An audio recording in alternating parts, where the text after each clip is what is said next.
Mau tidak mau, para aktivis pengendalian tembakau mulai ke depan harus terjun ke politik.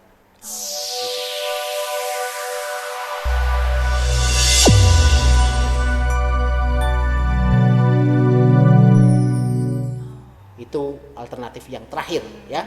Alternatif terakhir adalah bagaimana para aktivis pengendalian tembakau mengambil posisi sebagai bagian dari policy maker ya. Di DPRD, wali kota, bupati, gubernur, itu. Kalau nggak sampai ke itu minimal tim sukses, bagian dari tim sukses A, B, C, D, silakan. Kebetulan karena saya PNS, saya nggak memungkinkan memposisikan itu. Tapi bagi yang non PNS, teman-teman aktivis yang non PNS, silahkan. Mulai dari awal cepat-cepat telah merapat kepada tim. Kalau perlu ya, bagi tugas ya. Saya di bagian yang sini, kamu bagian yang sana. Kan nggak mungkin menang dua-duanya kan, menang salah satu. Minimal kalau menang satu, ya kita titipkan ke sini. Jadi saling berbagi tugas lah. Itu cara yang paling efektif ya, sepanjang pemahaman saya. Karena kadang dalam perjuangan TC ini kita harus menggunakan cara yang ya itu betul. Ada satu kalimat menurut saya kalau nggak salah belum ini tokoh di kesehatan, dia bilang gini, public health is politics. Isu tentang kesehatan masyarakat itu adalah politik. Politik itu apa? Politik itu pertarungan ya. Kalau kamu nggak bikin, kamu yang diatur ya. Kalau kamu nggak ikut, ya kamu tetap aja kena ya. Kena aturan itu ya. Jadi yang paling bagus kamu ikutlah ya. Kalau syukur bisa ikut mengatur, atau minimal kamu tidak diatur yang total. Kamu nggak tahu apa-apa, tahu-tahu tiba-tiba diatur. Nah, public health is politics artinya apa? Ke depan teman-teman untuk public health harus secepatnya akrab dengan isu-isu politik. Ini penting untuk ke depan. Ya, saya sepakat sih ya Pak gitu, karena kadang itu kita memisahkan seperti ada jarak gitu ya Pak antara aktivis dan politikus gitu. Jadi sebenarnya seharusnya kita bisa kok menjadi politikus sekaligus yang aktivis yang memperjuangkan sesuatu kayak gitu ya Pak ya. Betul. Gitu. Kesannya aktivis itu adalah orang yang di luar pagar teriak-teriak ya. Betul Pak. Nah itu sejauh ini nih, begitu kan? Nah itu coba bayangin. Betul. Kita tuh selalu membayangkan ya, rumah kita bocor ya, ada bocor, gentengnya harus ada yang nambal atau diganti. Aktivis itu adalah bagian yang, itu genteng yang ketiga bocor, itu gitu. Dia tahu genteng yang ketiga bocor ya. Tapi problemnya dia hanya tetap di luar pagar. Ya? Nah, yang membetulkan siapa? Yang membetulkan itu para politisi yang di dalam rumah itu.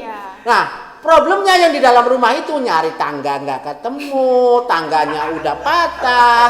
Kalaupun sudah ada tangganya dia nggak mau naik karena takut kehujanan, gitu ya. Jadi banyak sekali alasan politisi untuk membetulkan genteng ya. Nah, yang aktivis tahu cara membetulkan genteng dan tahu genteng mana yang bocor, tapi dia tidak mau membetulkan genteng karena nggak mau jadi politisi, ada anti pagar. gitu ya Pak ya. Kesannya anti, saya nggak mau politik itu kotor gitu. Udah politik kotor ya, tapi nggak mau terlibat gitu kan. Padahal dia tahu gitu, tahu how-to-nya tahu, di mana problemnya tahu, tapi dia nggak mau. Sementara yang sudah terlibat di dalam itu tidak merasakan bocornya itu, akibatnya nggak kerasa. Nah, cara yang paling efektif adalah yang benar, kau lompatlah pagar, carilah tangga, naik genteng, betulin genteng itu. Itu hanya itu caranya, hanya cara itu. Karena kita berharap yang di dalam, bangun itu gentengnya kocok. Belum sampai juga, itu lelah. Kita tuh teriak-teriaknya sampai lelah. Nah, jangan sampai aktivis itu hanya teriak di dalam pagar, sementara dengan politisi. Nah, yang paling bagus ini gini. Aktivis, sebagian ada yang masuk ke dalam, yang bagian luar teriak-teriak, yang bagian dalam membenarkan. Itu juga bisa dengan cara itu. Berarti tadi itu jadi salah satu gambaran strategi advokasi yang bisa kita lakukan mungkin ke depan gitu ya Pak ya, gitu gambarannya kira-kira seperti itu. Apalagi kan ini juga menjelang tahun-tahun pemilihan tahun-tahun gitu ya, politik ya. Gitu. Jadi itu bisa jadi salah satu strategi gitu ya yang dipertimbangkan gitu. Ya, Saya berharap sekali, terutama anak-anak muda ini yang milenial, generasi Z dan lain-lain ini, mulailah terbuka bahwa pengambilan kebijakan itu mau tidak mau sekarang itu adalah masuk politik. Jadi ada dua, apakah Anda tidak mau jadi politisi? Oke, nggak apa-apa, tapi Anda punya network ke akses ke politisi. Kalau memang nggak mau ya. Tapi kalau syukur-syukur Anda itu mau terjun ke politisi, ya, terjun menjadi itu, maka sebenarnya idealisme. Kenapa dalam tanda petik orang itu harus menjadi politisi? Gini cara sederhananya Mbak Laila, untungnya orang jadi politisi dan tidak ya. Kalau Anda membetulan genteng cuma satu, itu Anda aktivis. Tapi kalau Anda bisa membuat aturan tentang bagaimana agar genteng itu tidak bocor, itu ribuan genteng di lingkungan tetangga-tetangga Anda itu bisa nggak bocor, itu menandakan berarti apa? Berarti politik beda dengan aktivis. Kalau aktivis baru satu bidang yang di itu garap.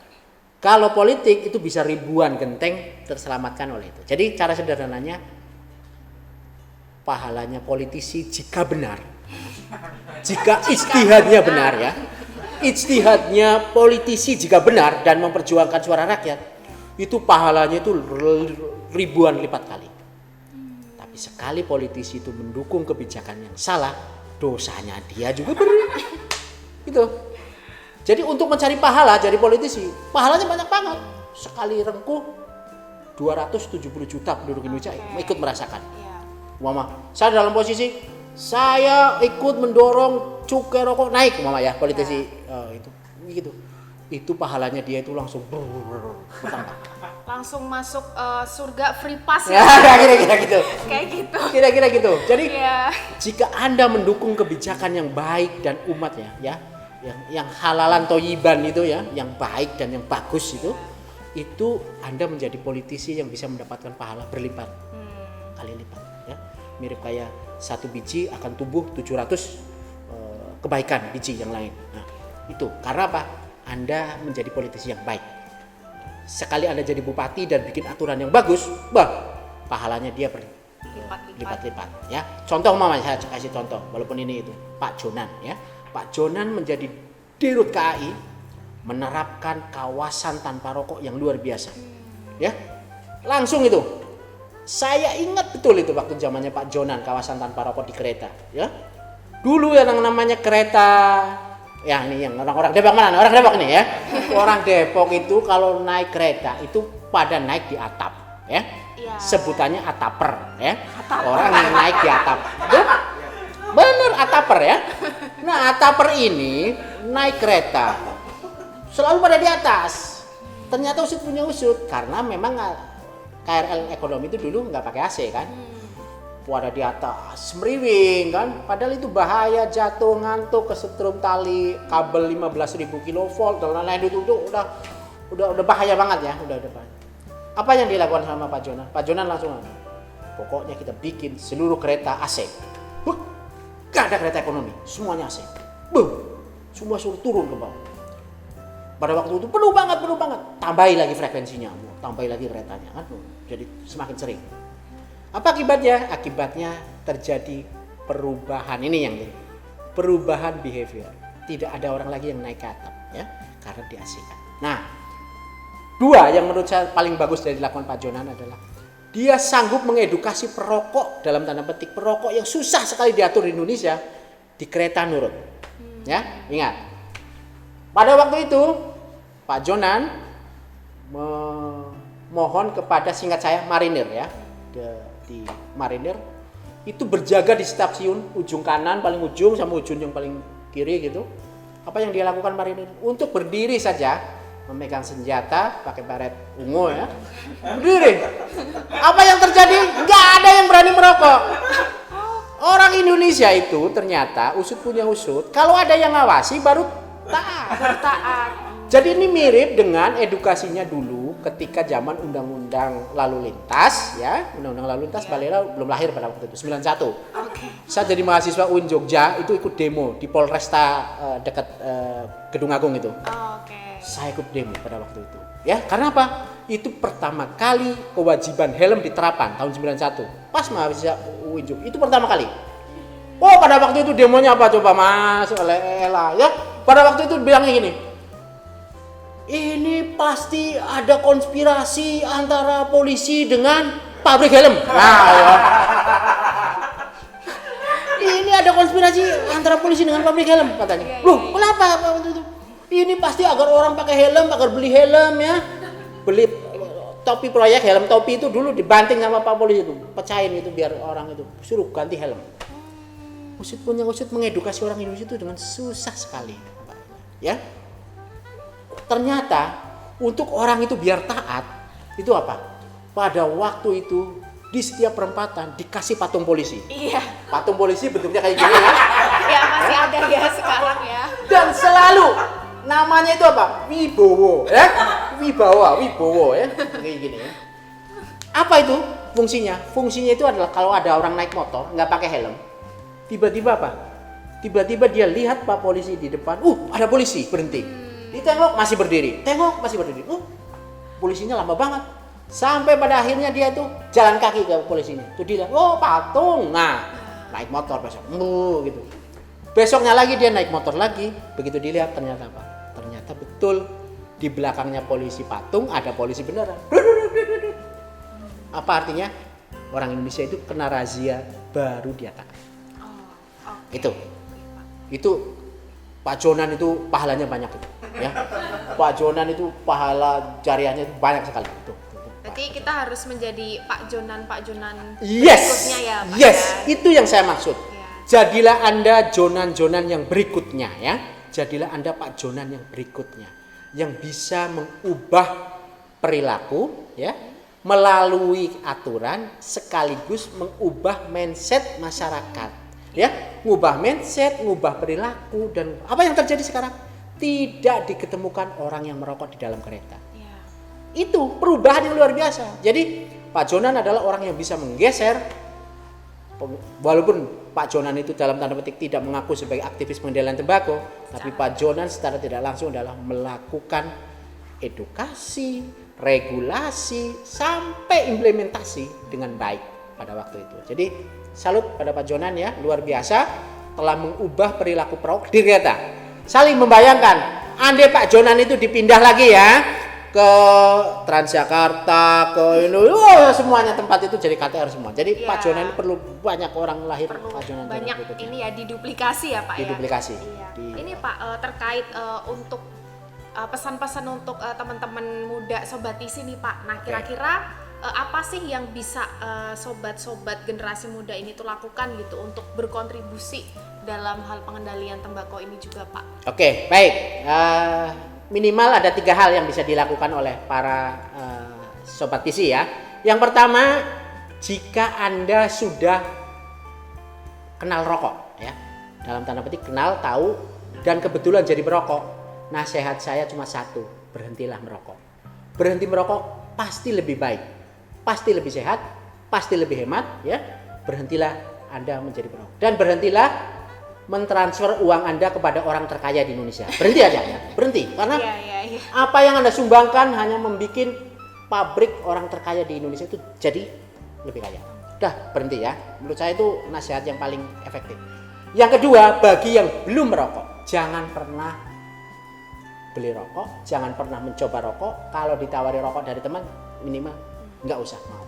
Karena apa?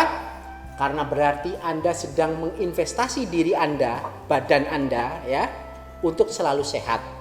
Yang bikin sehat itu kita, yang mau sehat juga kita, yang akan sampai umur panjang, umur tua pun sehat itu kita. Nah, terus yang ketiga, ini untuk teman-teman Sobat Isi yang dalam tanda petik punya hati untuk ikut terlibat dalam pengendalian tembakau ya. Kami membuka lebar, silahkan. Yuk bersama-sama kita bikin pengendalian tembakau di Indonesia. Anda boleh tahu total jumlah rokok berdasarkan GATS tahun kemarin, GATS itu Global Adult Tobacco Survey, itu ada 70,2 juta orang Indonesia yang merokok. Ya, itu sejajar dengan apa? Sejajar dengan 7 kali lipat Singapura ya. Singapura itu cuma penduduknya 6 sampai 7 juta. Itu 10-nya ya, itu perokok. Jadi bayangkan perokok di Indonesia itu luar biasa, 10 kali lipat Singapura ya. Itu 70 juta perokok di Indonesia. Jadi banyak banget. Jadi ke depan teman-teman semuanya, mana yang dari 3 ini yang Anda pilih ya? Kalau Anda perokok, berhentilah merokok, mulailah sadar bahwa rokok itu tidak ada yang kamu dapat dari merokok itu kecuali menabung masalah, menabung penyakit ya. Yang pertama, golongan pertama. Yang golongan kedua, kalau Anda belum merokok, jangan dekati rokok karena sekali kena rokok Anda akan jadi pecandu terus ya. Pecandu itu. Yang ketiga, jika Anda punya niat, iktikat untuk ikut terlibat dalam pengendalian tembakau, yuk bersama-sama dengan kita advokasi terus di level daerah. Kalau kebetulan Anda itu punya saudara yang bupati, punya saudara yang gubernur, punya teman, punya kerabat, punya teman kuliah dan lain sebagainya, akses Anda terhadap mereka, kasih tahu info kepada beliau, yuk kita bikin masyarakat Indonesia lebih sehat, caranya dengan kendalikan konsumsi rokok. Demikian Mbak Laila. Oke, luar biasa sekali ya teman-teman ya. Jadi tadi ternyata kita saya mendapatkan banyak gambaran ya Pak ya gitu. Ternyata advokasinya itu serumit itu gitu, baik dari tingkat pembuatan kebijakannya bahkan implementasinya gitu. Tapi ternyata di balik perjalanan panjang itu semua kita setidaknya masih punya optimisme gitu ya Pak, bahwa pada suatu hari nanti mungkin kebijakan ini tentang rokok ini ya, tentang KTR ini dan pengendalian tembakau ini bisa menjadi hal yang kita sepakati bersama seperti HAM tadi ya Pak ya gitu, walaupun mungkin itu membutuhkan waktu yang lama, mungkin panjang, ya. 50 tahun mungkin. Jangan terlalu lama Mbak ya, 10 tahun gitu ya oleh karena itu kita Pak perlu melakukan regenerasi aktivis juga gitu ya untuk pengendalian tembakau ini. Diskusi yang luar biasa sekali Bapak gitu ya. Kami mengucapkan terima kasih sekali karena Bapak sudah meluangkan waktu membersamai sobat-sobat isi di sini semua gitu. Insya Allah kita mendapatkan banyak sekali insight dan pengetahuan gitu ya dari ini, dan semoga tidak hanya berhenti di itu saja, tapi kita bisa meneruskannya ke hal-hal yang lebih hal-hal yang paling mungkin kita lakukan gitu ya, yang paling dekat dengan kita kayak gitu sobat isi. Oke, kita tutup dengan jargon favorit kita ya Pak ya. Oke, silakan. Oke ya, sobat isi, gaul tanpa ngebut